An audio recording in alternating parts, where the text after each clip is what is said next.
I don't like the speed at which how the society space is going. I'm not in phase with that. I'm not comfortable with it.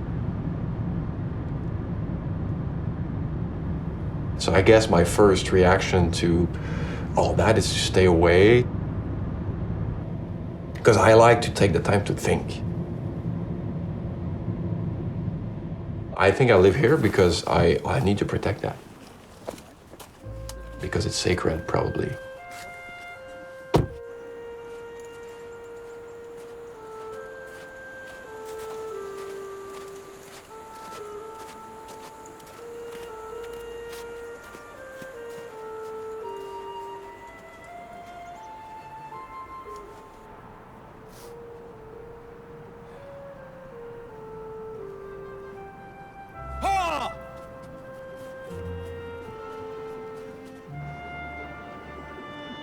I played it more as esoterical.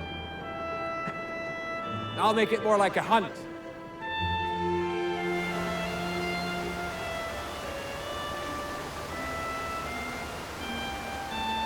I could live anywhere on the planet. I'm not scared of going away. It's not like I'm attached.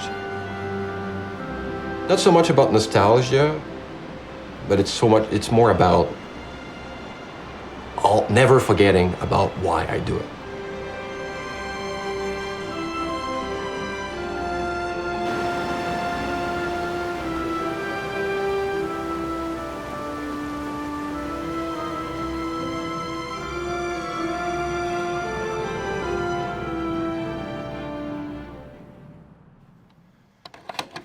I met some skateboarders in my hometown that became really close friends. And we just started to drive all around the province to film, skateboard footage.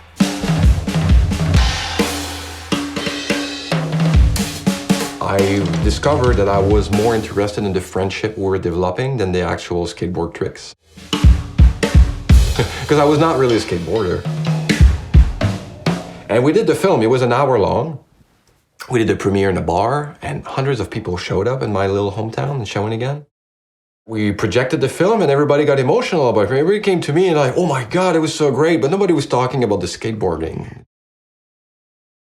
Obviously, my mother said it was good, but she said something important. She said, on ressent l'amitié, feel the friendship.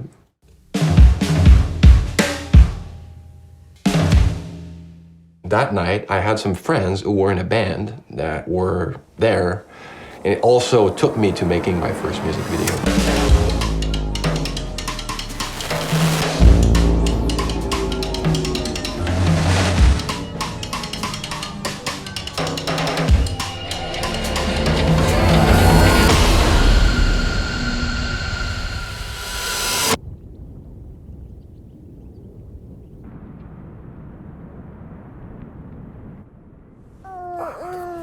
Oh, j'aime pas ça, hein. T'es choqué. Oh. I tried to go to film school, and they rejected me. You? I cried. My dad had a genius thought. You're very skilled with what you do. Maybe you don't need to go to school in that, and maybe instead you need to learn about culture. And still to this day, I would say the same thing. I think this art we're doing, whether it's you're a videographer or you're just doing stuff on Vimeo or you're Paul Thomas Anderson, anybody, like I feel like the way you're gonna learn how to do it is gonna create you. Because I have this theory that if you want to be original, just try the opposite of what everybody else is doing, and then you have a good chance of, for starters, to do something interesting. If I have a treatment to write for a specific music video, I'm going to listen to a very different song. Everything needs to start from music for me, everything. I don't do any visual research at all, ever. So I go for drives, I read about politics, culture, I read books, and everything that's not related to what I do. You just keep yourself curious, in shape, just like going to the gym, but with your brain. And have pleasure doing it. Pleasure is extremely important. And then, stop. And go back to whatever the hell you were doing. After a few weeks, it's gonna pop in your head, and a walk in the shower or something, but you have to leave it there, marinate. And then maybe, if you did your work properly, inspiration is gonna come. And that's what you basically do. You don't go search for it, you welcome it in your house. Like can I show you something on camera? You see that drawing? See what I'm talking about? Like going into the depth of the ocean, you know? I was reading that, and then it's like, oh yeah, I want to do that, you know.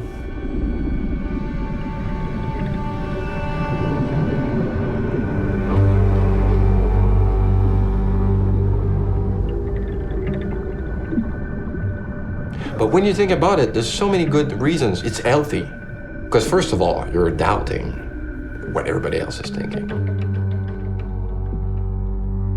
It's a revolt, you know. And in a way, you're already creating, because you're actually going down a path that is non-existent, maybe.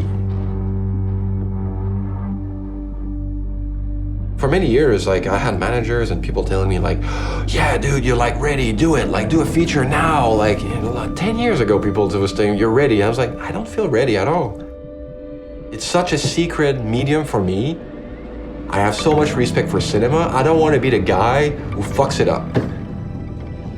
Because it's fucking sacred, because I don't want to mess it up. I want to do it right. And I feel like people will often think about their bank account and the social stature, you know, all these things, you know, like before actually thinking about being creative.